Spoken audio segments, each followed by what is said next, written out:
Good afternoon, Rotarians.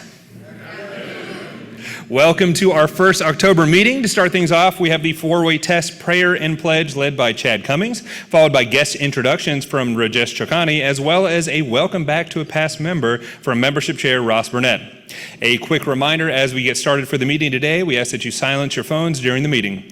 And with that, we'll invite Chad to the podium to start things off.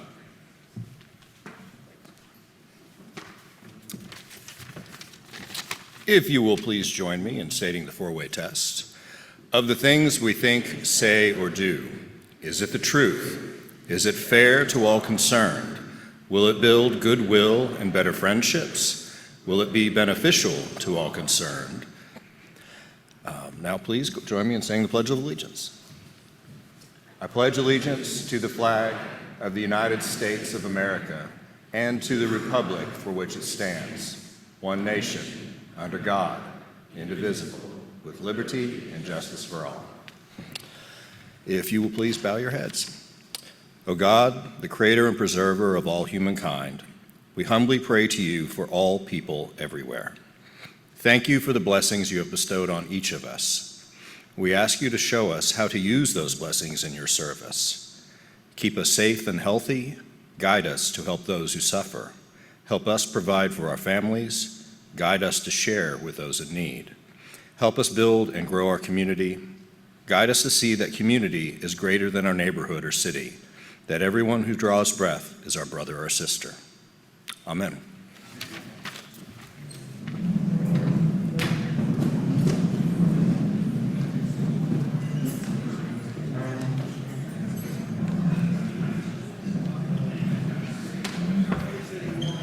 Good afternoon, everyone. We will now recognize our guest and the members. I will announce the guest's name and the member's name. We would request you to stand and please remain standing till I announce the last guest and the last member. And I would request all the Rotarians to hold their applause till the end. Ashley Jones, Chris Magnum, Mike Smith, Chris Magnum. Thank you, Chris. Val Habrock, Jacob Garrett, Patrick Gouldsby, William Gouldsby, Casey Rockwell, Elizabeth Small, April Sledge, Elizabeth Small, Cole Pierce, Lane Hatcher, and a big shout out to all our UA Little Rock students joining us online. And thank you so much, Elizabeth Small, for bringing them on. Thank you. You're welcome.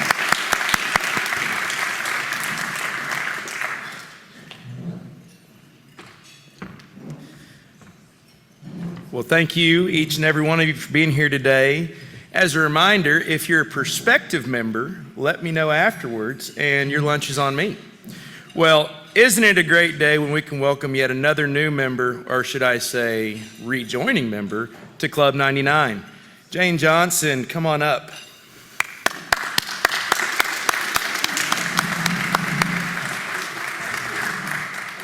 Jane is no rookie to our club. No, she joined the first time the same year we were blessed with the Karen Fetzer. I'll share a little history on Jane so you understand how blessed we are to have her back. She was Gary Parrish's Sergeant of Arms. She has chaired 6 district conferences, 2 Rotary District Foundation dinners, has been to 2 international conferences. She was awarded Paul Harris Fellow by District Governor Sam Chafin. She was 2006 Rotarian of the District. Sarah Spencer, our very own Molly McNulty's aunt, honored her with the Centennial Paul Harris Award, making 8 total Paul Harris Awards. She left Rotary about 5 years ago, unfortunately, when her husband Joe passed away. He was a Rotarian and quite savvy in business. Together, Joe and Jane started a sign company specializing in signs with Braille. As you see, an architect of Cromwell, Joe was in the know with upcoming ADA standards and saw the writing on the wall quite literally. It was sold about 10 years ago to their young partner, who is still flourishing. As you can see on our member photo here, Jane loves to have fun. Here she is with her winnings from her girls group, who regularly get together for dice and poker. She's a very good cook and loves to travel the world. As they had no babies, they traveled a lot. Russia and Egypt were her favorites. Please help me welcome Jane Johnson back to Club 99.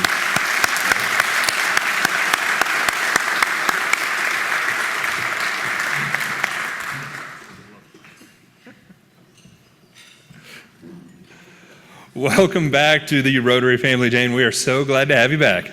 And thank you to Chad and Rajesh, as well as our greeters, Fran Carter, Rajesh Chokani again, Rick Fleetwood, and Sergeant in Arms, Rachel O'Neill. Thank you all for the smiling faces up front. Next, we have a few announcements from Literacy Lab Chair Elizabeth Clogston, as well as Camp Aldersgate Fish Fry Chair Alex Talley. Please help me welcome these leading ladies to the podium.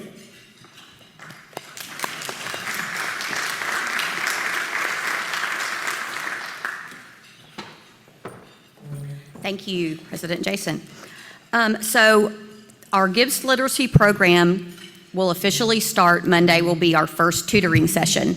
I want to thank the people who have already volunteered to be facilitators of our program. Just a quick reminder, it is an online program called Book Nook that we have purchased for Gibbs Elementary, and there will be a training for all volunteers Friday morning via Zoom at 9 a.m. I have worked to get a schedule. You will have each team, so we have student group 1, 2, 3, and 4, and 5. There's 2 students to 1 volunteer. And I have, on my Monday, Wednesday, group 1 and group 2, I have got 4 open slots. So I definitely need at least 1 more person to volunteer. But some of our groups, I only have 2 Rotarians working. We're working for 10 weeks, so if something happens, if they get sick or whatever, we're definitely going to have potentially some holes. So I would love to have 2, 3, or 4 more volunteers to spread out to maybe make it not as big a commitment for some of our volunteers who are doing a lot. So if you are interested, the dates that I definitely have open that I need volunteers are, I need on, and these are way in the future. For group 1, I need December 11th and 18th covered. And for group 2, I need October 28th and November 11th covered. So if you could just step up and join one of those groups and work 2 days, then we would never be a time when we would have students there but no one to help them. Thank you.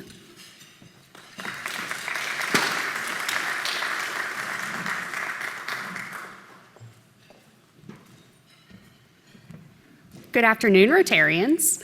On your table, you should have a form that looks like this. There's a QR code, and I would love for you guys to join me at Camp Aldersgate's Fish Fry this year. It is October 13th. Now, you can sign up for shifts. I think they're 2 to 3 hours each, so not a huge time commitment. It is such a wonderful organization and such a long-standing relationship with Club 99. So please join us. Thank you to those that have already volunteered. I'm excited to see you there, and I hope the rest of you will join us soon.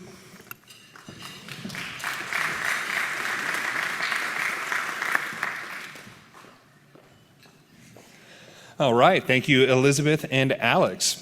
We have a busy afternoon scheduled for Club 99 today that starts immediately after the meeting. The program committee will be meeting with Chair Chris Mangum here in the Great Hall.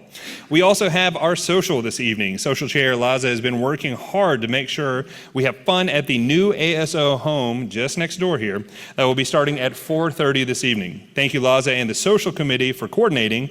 RSVPs did fill up quickly, so we're looking forward to see everyone there here in a couple hours. And a bit further out on the calendar for our newer members, we have our first new member orientation of the year. Member Orientation Chair Melissa Hendricks and Membership Engagement Chair Kathleen Lawson welcome you for lunch on October 14th, hosted at the Economic Arkansas office. Come learn a little bit about our club and how you can get involved. To continue our Rotary Year theme of global hearts, local hands, I've decided to use my President's Minute to highlight Rotary clubs around the globe. There are more than 46,000 clubs worldwide. We'll take a minute to learn about one other club a week from their history, membership, or special projects that they support. This week, to tie into our program, I wanted to see how Rotarians around the world are supporting next generation tech development. The most interesting project I found was actually a countrywide initiative. The Rotary in Great Britain and Ireland hosts an annual series of youth competitions for art, cooking, music, and public speaking.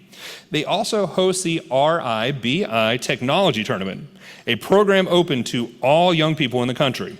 It's split into 3 different age groups, ranging from 7 years old up to 17. The students form groups of 4 and compete in a one-day timed competition where they are challenged to design, develop, build, and test a solution to an unknown technical challenge. The challenge is accredited by the British Science Association and are consistent with the requirements of the Nationals curriculum. The event is entirely funded by local Rotary clubs, with most of the support coming from local member technology companies. Personally, I can't think of a better way to drive innovation than to challenge teams to find different solutions for the same problem. I think it's also great that they teach creative problem solving to children while they're still in school. So for that, we will toast the Rotary Great Britain and Ireland Technology Tournament and their drive for next generation innovation. Next, I will invite Program Chair Chris Mangum up to the podium to introduce today's program. Please help me welcome Chris.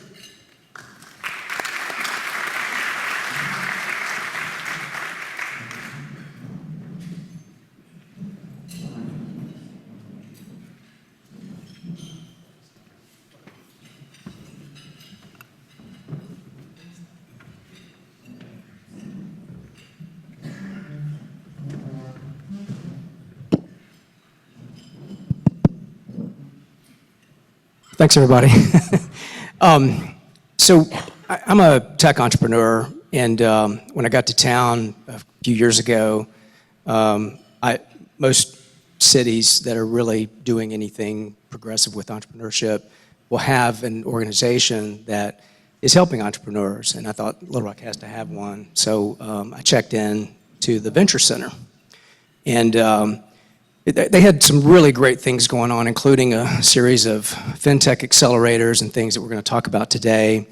I don't know how many of you are aware of the Venture Center, have heard of it. Show of hands, anybody heard of the Venture Center before? Good. Any bankers in the room today? Bankers? Okay. So these guys are really working on some great innovation in the banking space, and they're going to talk about that a little bit more today too. I want to introduce the 2 panelists. Arthur Orduña comes to Little Rock from a finance background, but before that had done entrepreneurship both inside and outside of big companies. He's told me stories about a software startup that he's worked with where they were doing some really cutting-edge stuff, kind of in the dot-com era, working with cable companies, helping them to develop ad insertion technology and some of the things that have really advanced the technology in that space, and landed in Little Rock through the Circumference Group. I'm going to talk just a little bit about kind of how you got to Little Rock, maybe.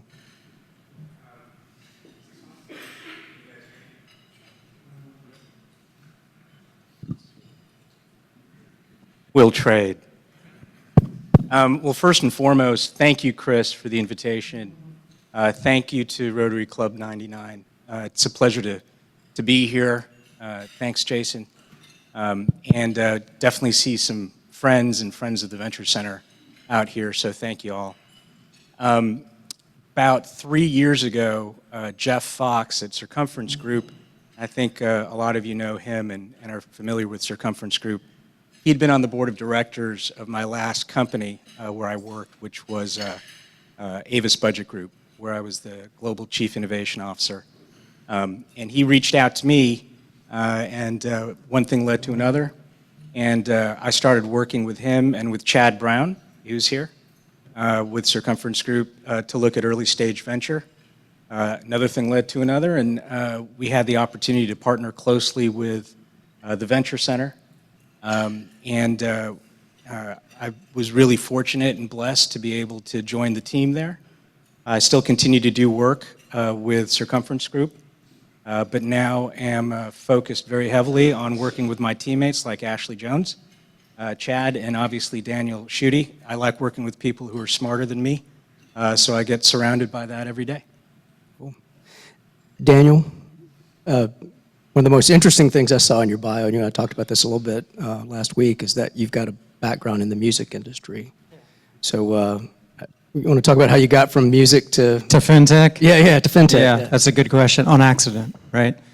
As with other startups. Although I was in the early days involved with like the Bitcoin and the kind of 10-cent days and Satoshi Nakamoto. We thought we were going to change the world. We didn't, right? But in that process, I met a bunch of people that had very strong views on how technology could change the world and like do social good and have an impact. And started working on a company called, has anybody heard of Reddit.com in the room? Have you come across? So we ran a company, and I was the CEO of a company called Radio Reddit, which is basically if you mix Spotify with Reddit, you're pretty close.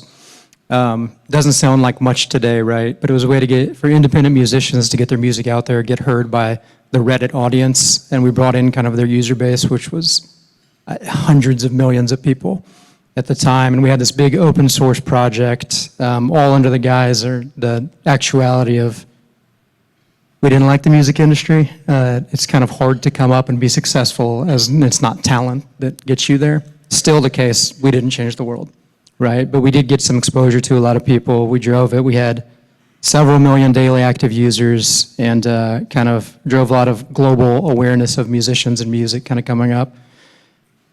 Open source project, 70 senior developers working on it. We got a bunch of offers for money from the guys you'd want in Silicon Valley at the time, and we said no, because we were changing the world, right? Everybody agreed. 3 months later, all those guys who agreed were working at Facebook, Amazon, Twitter, you name it at the time, so lesson learned, right?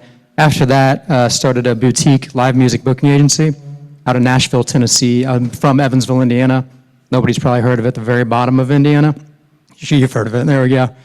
And so my partner in the company in Nashville was a guy from Little Rock. He lives in Nashville now, but he was a musician, and we kind of found each other through our sort of shared interest in really driving, it's overplayed now, but like democratization of access, equal opportunity for everybody, and leveling a playing field, right? And so we had a lot of business in Little Rock, kind of booking venues and acts down here. Long story short, met a girl, doing that, running the business down here. A girl becomes wife. Live downtown across from the Stevens building. Have been there the whole time I've been here, which is about a decade now. And so sold that company. And then I'm a startup guy in Little Rock, and rewind 10 years ago, right? There was less obvious things kind of going on within like the technology space. And so to kind of figure it out, like I didn't want to start another company. It's a lot. For those of you who've done it, you know, so you take breaks. If you're smart, if you're a glutton for punishment like me, then you kind of stick around it. So I emailed Jay Cheshire, the CEO of the Chamber of Commerce, never met him, didn't know him from Adam, but I was like, hey, this is me, this is my background. Is there anything down here that even fits? And would anybody even understand my background and my experience and all that? And he connected me with the Venture Center and started working on the accelerator programs after that, and they just happened to be in financial technology. Love it. Love when an accident happens. So you're the executive director of the Venture Center. You're the VP of Strategic Partnerships. Let's talk a little bit about what an entrepreneur support organization is. Can one of you take a stab at defining that a little bit for us? I think we both will. Yeah.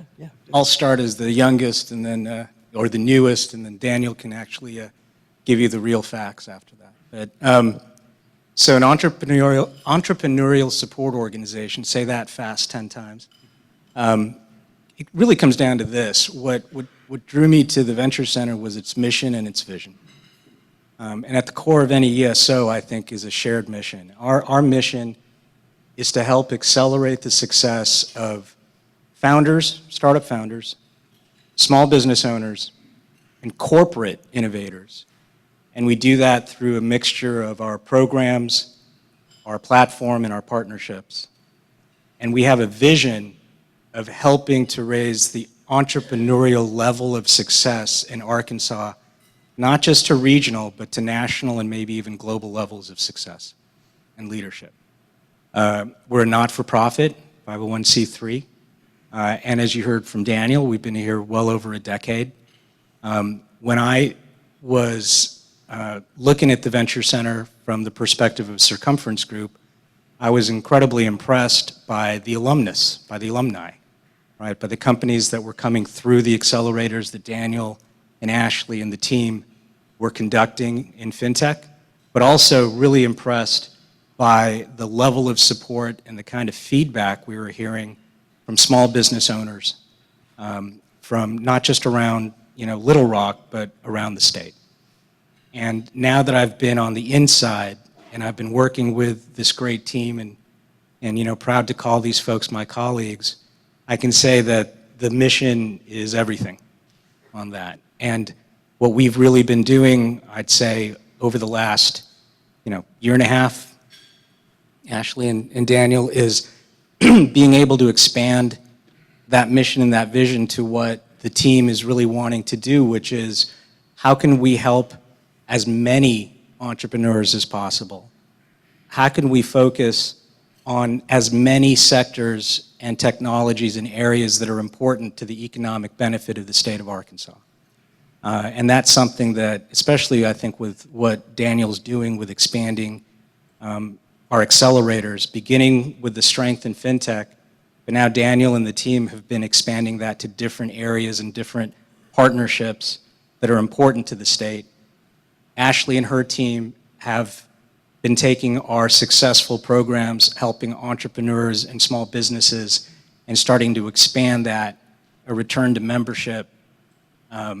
All of that, I think, with an eye, again, towards raising the level of entrepreneurial success, raising the level and helping to raise the level of economic benefit to the state of Arkansas. And this is really integrated with the economic development strategy of the state, right? You got tax incentives, being talked about as, subset of this. I mean, entrepreneurship is an economic driver that's important to our policy, right? Yeah, it definitely is. And while we help support that directly through mentorship, through the programs, through the accelerators, I don't want to take a fully Pollyanna kind of stand here. There's a lot to do. There are gaps to fill, right? If you're sitting on the entrepreneur side of the table, and I've sat there, right, and it is hard, you're absolutely right. Along with that support, there's a need for things like capital, right? So we are a not-for-profit, but we do work with for-profit folks and different companies. Like I said, Circumference Group is a good example of that, and there are others in different parts of the state. So one of the things that we're trying to do is also, broker and introduce the companies that we work with, the small businesses that we work with, to sources of capital, whether it's dilutive or non-dilutive capital. And I want to throw the ball to Daniel, because I'm really, really proud of one of the things that he has started, which is one of our partners in that area is SBA. But it was with a focus on something that's really near and dear to me and to others. And do you mind, Daniel, you want to talk about what you did? I wanted to, when I hand the mic over to you, I wanted to talk a little more about accelerators and how partnerships drive that, just to back up a little bit. And then I would really like to talk about SBA, because I know the Veterans Accelerator and things like that have really been partnered pretty strongly with SBA. Yeah, and so just first of all, to kind of level set the playing field, right? An accelerator, just what it sounds like. We take people who've started businesses, we help them accelerate the growth of their companies. We fundamentally try and do that through revenue growth. Doesn't matter where you're at as a business, what you need is more money, right? That's how you hire more people, that's how you create more of an economic development impact. And so really most of what we do is built around that, like driving revenue, driving market exposure, and getting the product adopted by people who will pay for it. And so that's kind of, it doesn't seem like rocket science, but it's not something people generally do at the same time in the line of work that we do, being, accelerators, entrepreneurial support nationwide. And so pretty important to have like a corporate and/or, in this case, federal entity at the middle that can sort of facilitate a lot of that stuff at the same time, right? And so we had a successful model from financial technology, fintech programs, which we'd run historically with FIS, kind of local Arkansas homegrown, big, huge core provider for technology. I'm sure all y'all are familiar with that. Previously Altel, previously Systematics. And then the ICBA, which is a trade organization of banks represented out of Washington, D.C., and now with the American Banking Association, in particular the Arkansas branch of the American Banking Association. So strong relationships in the industry. Our programs are built around in the banking side, and I'm kind of jumping around here, so keep me honest, Chris. I have a tendency to do that. You're doing fine. Right. Our programs are built around really getting decision makers, in the case of a fintech program, at financial institutions, so C-suite of banks, into the rooms with builders of technology companies who are selling into banks, right? And so we'll do that over the course of a 12-week period with anywhere between 40 to, in some cases, up to 200 financial institutions. And so you can imagine the potential impact that that has on these companies, right? It's really easy when you start with good companies that are ready for that kind of scale and ready to take advantage of the opportunity you can put in front of them. We'll also bring in a bunch of venture capital firms, the AEDC, who are going to explain the state incentives for companies who are either located here or not, and are looking to relocate or launch into America or whatever the case may be. And again, frame of reference, the companies we're working with are usually those that have already raised like $15 to $20 million on average, right? So they're well-funded, real companies with real products that are kind of scaling into the market and fundamentally delivering products and services to American consumers. And so we feel like what we're doing is important. Yes, we're working with technology companies, but when you deposit your check digitally or when you go to your branch and have a better experience at your bank, like many times, depending on the institution you're working with, that's been because of an introduction that's happened through the Venture Center between a technology provider and a traditional financial institution. Going to get to the SBA in a minute here. Keep going, keep going. But yeah. He's on a roll. Well, look, we believe there's a lot of bankers in the room too, and this is Arkansas. And I mean, we're very different from New York or California, right? In the way we view our financial institutions and our community. And we know that the country is stronger when there's a whole lot of strong banks behind it. Small business growth, 90% of new net job growth is coming from small businesses, right? And so when you really want economic development, when you want those high-paying tech jobs and all that, they're gonna come from small businesses. And so we try and create those by bringing together this nexus of well-funded, talented people, exposing them to the opportunities that they have in Arkansas and nationwide. And the hope is, and it works about 10% of the time, that the company will either relocate their headquarters to Arkansas, or they will open offices, or they will hire here. And the state incentives do often make sense for the companies as well. And I can tell you, companies have no idea how to look for that stuff. They don't understand that it's there. They don't think it's for them. They think it's for huge companies, et cetera. So that's kind of our model, right? Very much built around, here's the opportunities. We sit in the middle and facilitate the whole thing. We obviously have a lot of expertise in startups, and you'd have to be a fool to work in fintech for 10 years and not pick up some stuff even by, osmosis, right? Yeah, exactly. But it's more around building the network and exposing to it. And as a 501c3 nonprofit, we can kind of sit in the middle and leverage all these different relationships, and we don't have a dog in the fight, right? And so we're able to get things done that probably most organizations aren't on the other side. So that's the model: corporate partner, direct market exposure. Here's what's available to you as this type of company, as this, et cetera, right? And just to put that in context, now, we talk in this room a lot about Little Rock punching above its weight, and the state punches above its weight. You think about the successful startups that have emerged out of Arkansas.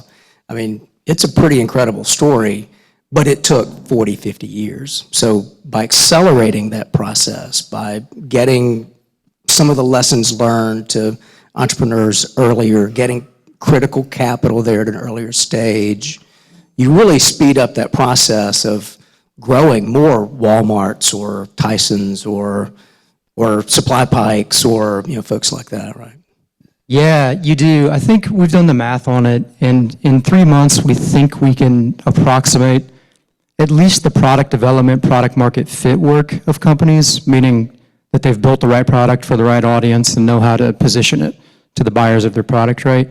We think we can do in 3 months what would generally take them 4 to 5 years to do outside of kind of the acceleration mechanism. So, look, they're all a damn sight away from Walmart, and most technology companies will get acquired before they can even become that. But that's the cyclical kind of, we can't control that on the other side. And then that's a win anyway, right? If somebody in Arkansas sells a company for $100 million, I think we're all happy with that, because in theory, that money will be reinvested back into the community in different shapes and forms.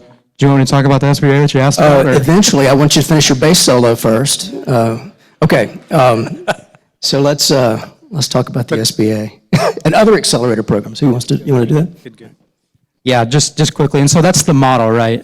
Mass market exposure to people who can be influential with your company in real ways and really influential. The promise we make is 90% of what we do can move your business forward in a tangible way. We don't know if it will or it won't, right? We're brokering kind of relationships and all that. But we're not doing in many cases in the accelerator programs a lot of like UI, UX, lean canvas, kind of one-on-one sort of stuff. These guys are beyond that. And so we try and help them get to that next level, which is usually a Series B, Series C, or an acquisition. So same model, but if you take out an FIS or a banking association, put in the SBA, and put in, instead of financial technology founders, veteran-owned small businesses that are domestic to Arkansas, we built sort of the same kind of thing around, our thesis was that it would be procurement and contracting for set-aside contracts, right? Which effectively, just probably one-on-one stuff, but every major organization, certainly every federal and state organization says that, hey, look, 5 to 10% of our contracts will go to disadvantaged founders, of which veterans are a subset of that, right? So if we get them through the certifications, which the SBA manages, and then the state of Arkansas kind of has their own, and we expose them to the buyers at these institutions and let them know what they're doing. Again, not rocket science, right? But that's money that we keep in Arkansas, and we help the businesses grow and accelerate through that. And then healthcare, same thing, UAMS BioVentures, bringing people into it, selling to hospitals and clinics. It's not rocket science, but it takes a lot of work to do. And Yeah. you can spend weeks, months, years outside of a big monolithic organization just trying to find the right person to talk to, right? Yeah, that's maybe the primary value we provide is over the years we've found out who those people are. And they trust us because we don't waste their time, on the other side. And that's kind of a big thing, is maintaining the relationships and trust as you go through all these. And like if you're a banker and there's a lot in the room, it sounds terrible, right? You get hard sold to by 10 people trying to sell you stuff in an 8-hour day. But what we always hear is this is the best day of our year, every year, and sad for your lives that's true maybe, but at the same time, it's a fundamentally valuable thing. You do a year's worth of R&D in a day with things that can move the needle if it's within your strategic direction and your board focus and all those sorts of things. And we help find those in conjunction with your banking peers, right? People who are running banks tell us the problems. We find best of breed companies solving for them, and then run them through the accelerator mechanism and work with them well beyond the 3 months, right? Like, we work with companies for ever. And if they move here, we definitely work with them forever. So what's the future of the Venture Center? What's the purview? Are you thinking broader than Central Arkansas? Probably already, looking beyond Central Arkansas and networking with other regions and that kind of thing. Well, I think we want to keep our focus on Arkansas. I mean, we're based here, we're headquartered in Little Rock, but even from the beginning, we were already working with companies and with folks outside of Central Arkansas, but within the state. So I want to be really clear about that. Our focus is this state, right? It would be great to have regional partnerships that bring more benefit to this state, right? So just wanted to baseline that. But great question, because you got a lot of really great info from what Daniel has walked through.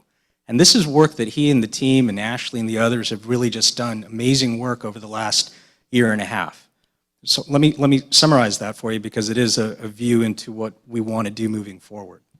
So I was attracted to the Venture Center because of mission and vision, because of the people, what had been done before, that fintech accelerator that Daniel is so modestly talking about over the course of 9 years of cohort companies.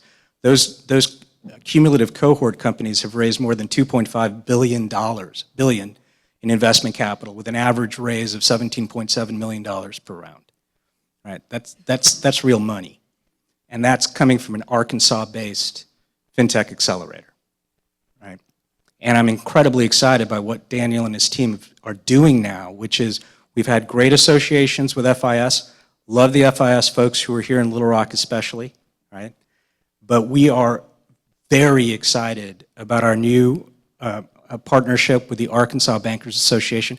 May I ask how many folks here are members of the ABA here? Thank you. And the reason is because what Daniel and the team are doing is they've began by asking the ABA members, what's really important to you and to your customers, especially at the community and the community banking level? What are the problems that you want to see solved in the next 12 to 20 months?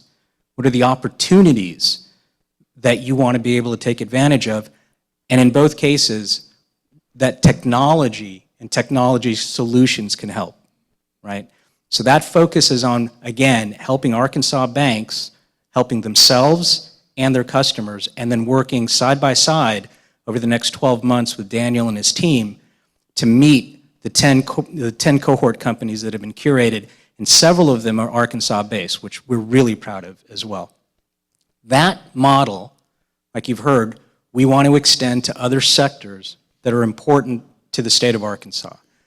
You've heard Daniel talk about that with regards to our veteran-owned small businesses. My mom's a U.S. Air Force vet. This is very, very close to my heart, right? And Arkansas has a higher proportion, a higher percentage of veteran-owned small businesses in the state than any other state in the U.S., all right?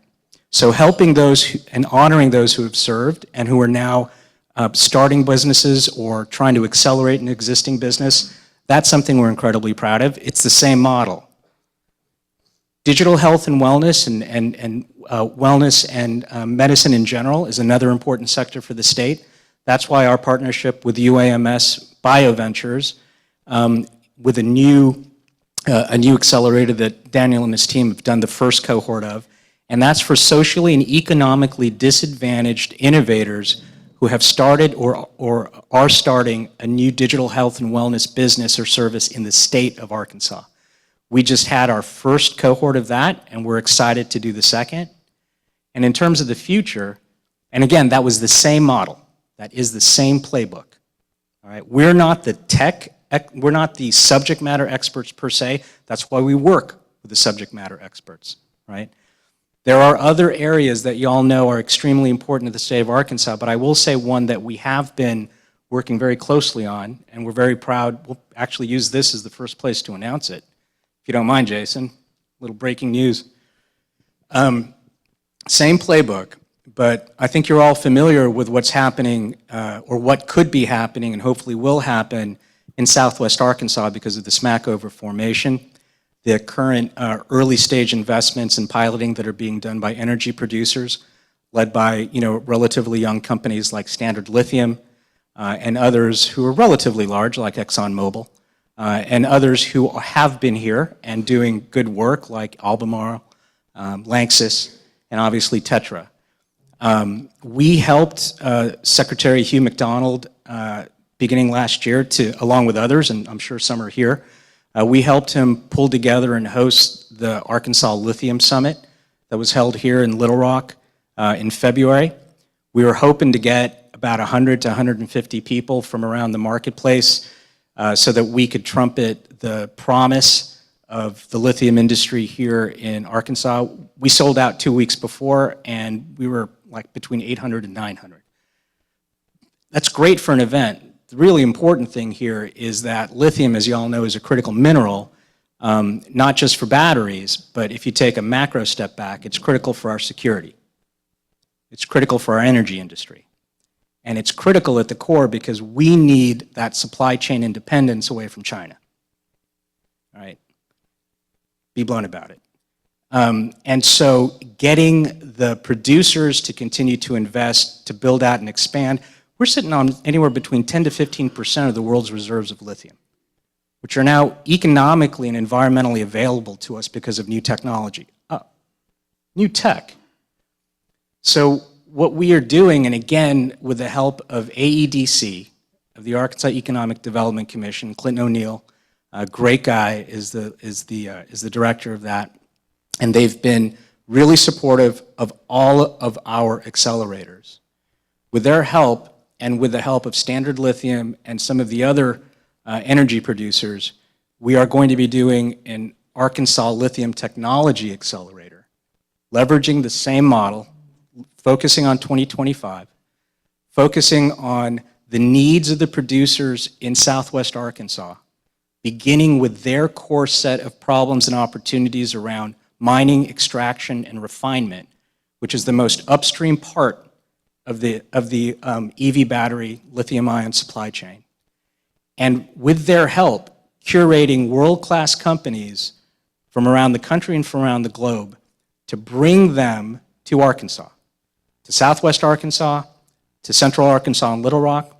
Also would love to work with our good partner UALR as well as with others, including SAU, SAU Tech, you name it, to curate them, bring them in, meet and work with those producers, hopefully to get the producers to move to pilot, move to potential licensing, potential investment acquisition, but also to bring them to the state, to put a presence. And one of the advantages, looking at the lithium side of the picture, even more so than fintech, is that the lithium's here.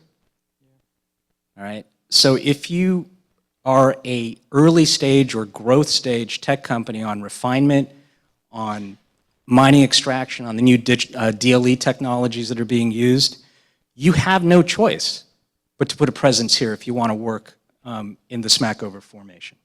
So how can we make sure that as opposed to an ad hoc process, we do it programmatically, leveraging a playbook and a team that has done it successfully before in other sectors that are important to the state? So we're going to be one of hopefully many initiatives that are trying to build this out over the next several decades, right? But that's probably one of the ones that is pretty exciting to us. Yeah, that's really exciting. Not only is it abundant, but it's in a form that's easier to extract, apparently, than you might find it in mines and that sort of thing. And Yeah. that's really exciting. Yeah, very exciting. So how are you going to build an accelerator for lithium? Just curious. You better ask Arthur that one, man. We were going to jazz it up here. I thought you were going to improvise. That's a good question, Chris. I didn't want me to put you on the spot. It's the same thing. Look, it's integration into the community. It's integration to the people you need to know, to the partners who you're going to have to work with, e.g. large energy providers at the same time, helping them navigate a lot of red tape to kind of get deals done and sort of move the needle around it, all while doing it in a way that puts Arkansas first and protects the land and the natural resources. And there's still a lot of questions that need to be answered around that, but if there's a direction to move in around it, I mean, that sure is a good one, right? It is a captive natural resource that simply doesn't exist in that kind of quantity anywhere else inside of America, right? And the U.S. government, as Arthur said, it's critical infrastructure. And they just made a big investment in that critical infrastructure, right? Wasn't there a federal? Yeah, Standard Lithium was just awarded a $225 million grant from the DOE, specifically for the Southwest Arkansas project. But I think just to expand on what Daniel's saying, if we take a look at the long game, what we want to be able to do, and I know that Governor Sanders and Secretary McDonald have this first and center, is if you were able to take a look at that EV battery supply chain, like we talked about, and the fact that we have the advantage because we are at the most upstream of that chain, which is the source, mining and refinement, chemical refinement, getting the brine into lithium salt form that can actually be commercially then sold, shipped and sold. But immediately below that, right, the next stages in the supply chain, and we won't go into a chemistry lesson because I am the least qualified to teach chemistry here. But essentially, the next available part or the next important part of that supply chain is the creation, the manufacturing of the cathode and the anode portions of a battery, right? Well, unfortunately, a lot of that manufacturing and a lot of that cathode and anode supply chain presence is not in the US and over in China. So there is a strong opportunity, a lot of incentives to start building up a native cathode and anode industry. And where's the best place to put it? So that's probably where we should be focusing on, is moving towards that chain.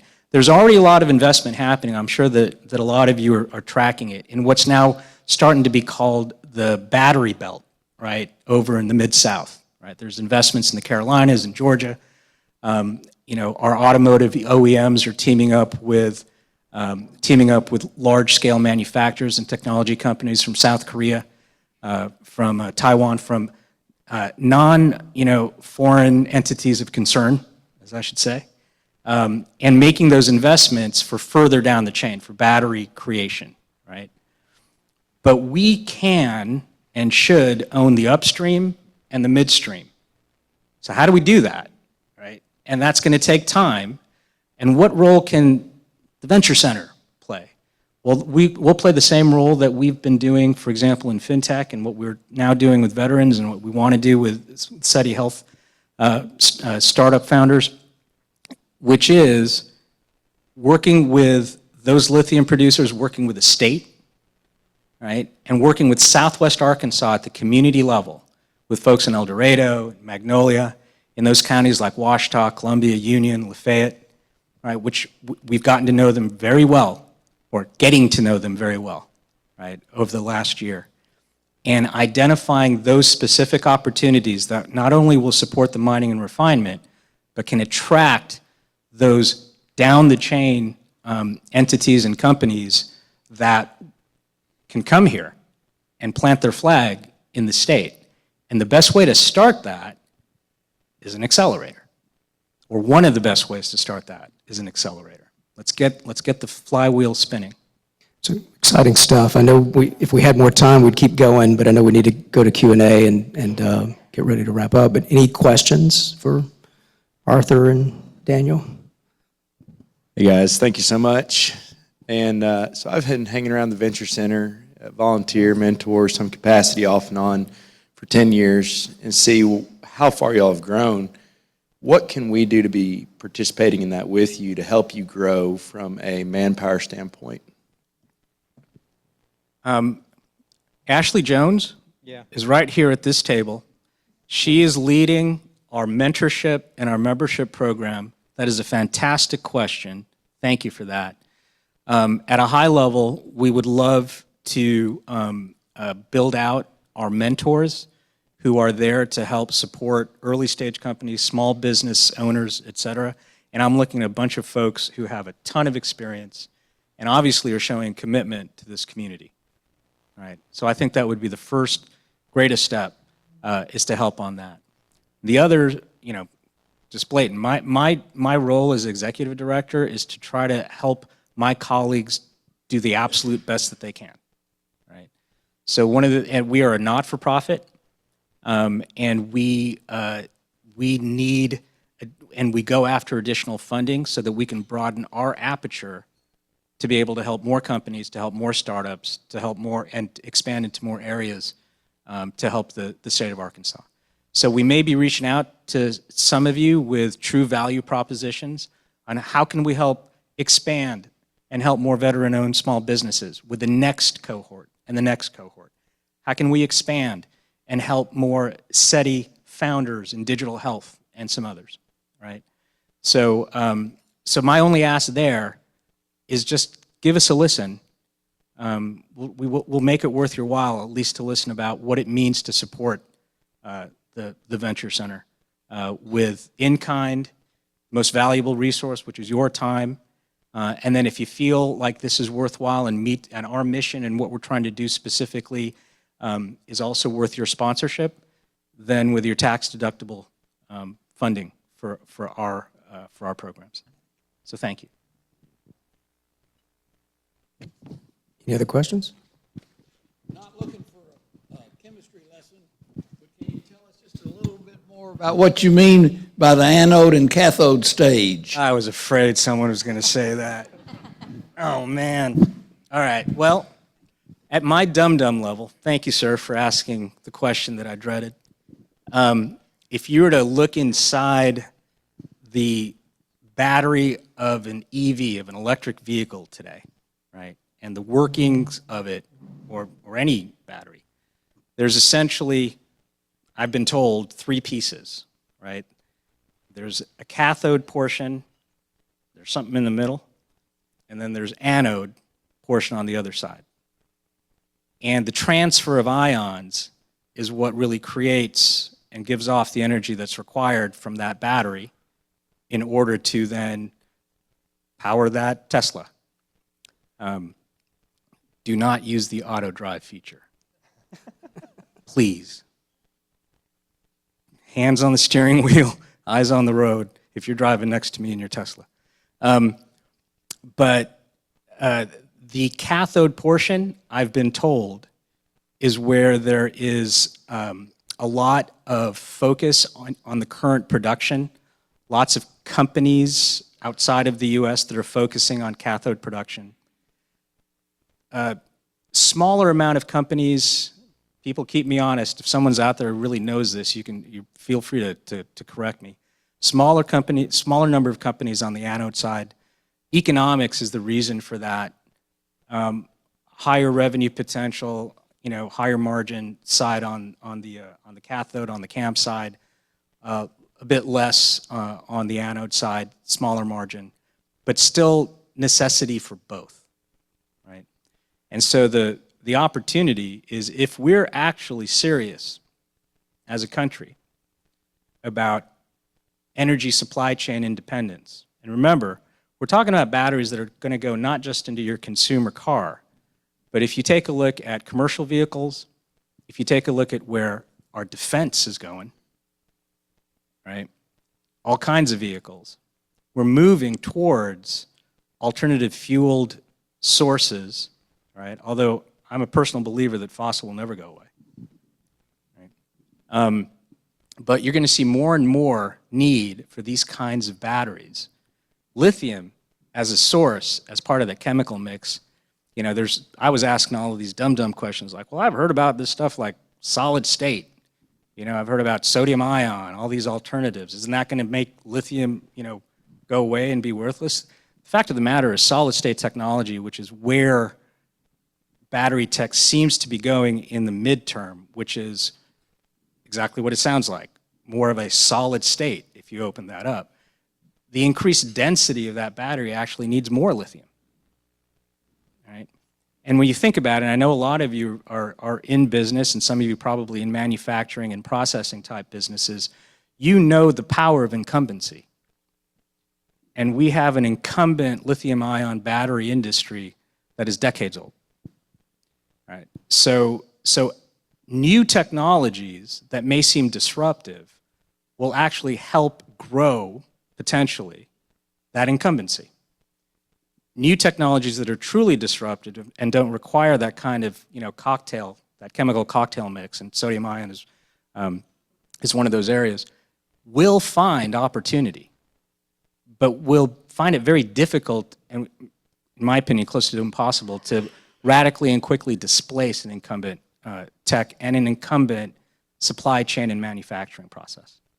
Sorry I hope that answered. If that was babbling, you can put it down to hunger, because I didn't. We will get a whiteboard out later if you want, and we'll show you the. I can put you in touch with someone who actually knows what he's talking about, or she's talking about, on the lithium energy side. And that is one thing. We're helping Secretary McDonald with a Arkansas Lithium Working Group. It's the same group that helped pull together the summit. He's kept us together because he's mean. No, because we all believe in trying to get the word out, and now we're helping them in terms of communication, working together on things like, University of Arkansas Fayetteville, Ark State, and a couple of others have submitted a big proposal to the NFS for a big grant around lithium and semiconductors in our steel industry. There's other opportunities that may come up, but all of it, there is an online landing page. Happy to forward that people, anyone and everyone can take a look at, and starting to answer questions and giving more information about the state of the state with regards to the lithium industry, the nascent lithium industry in Arkansas.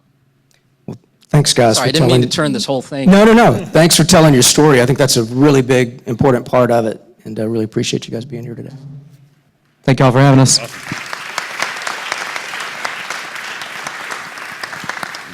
Thank you, Arthur and Daniel. You guys can hang out for a second.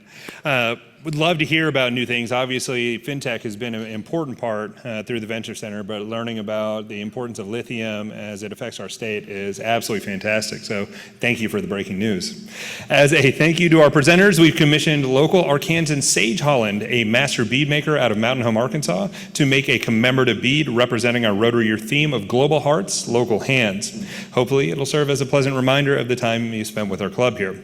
Next Tuesday, to continue our conversation on next-gen technology, we have an update from Congressman French Hill on artificial intelligence and its implications for the future. With that, we are adjourned. We'll see you next week.